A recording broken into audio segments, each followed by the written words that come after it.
ঈদুল আজহার বাকি আর মাত্র 2 দিন। দেশের বিভিন্ন জেলায় জমে উঠেছে কোরবানির পশুর হাট।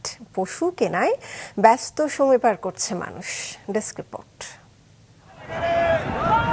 ঈদুল আজহা সামনে রেখে রাজশাহীর কোরবানির হাটগুলো জমে উঠেছে ক্রেতা বিক্রেতাদের হাট ডাকে।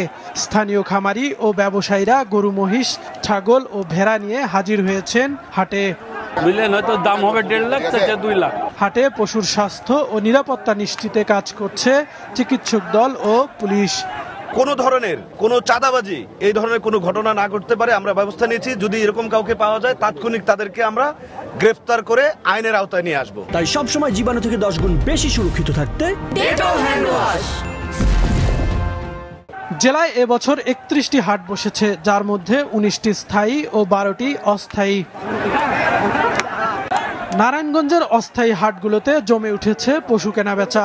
তবে দাম নিয়ে ক্রেতা বিক্রেতার মধ্যে রয়েছে মিশ্র প্রতিক্রিয়া।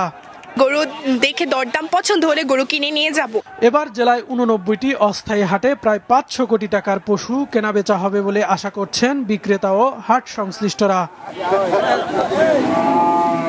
মেহেরপুরে জমে উঠেছে গরু ও ছাগলের হাট। গরুর পাশাপাশি ছাগল কিনতে মানুষের ভিড় দেখা গেছে জেলার শতবর্ষী বারাদি হাটে।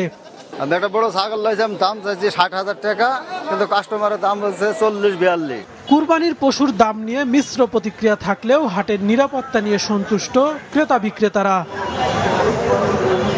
কাউসার আহমেদ, মাছরাঙা নিউজ ডেস্ক।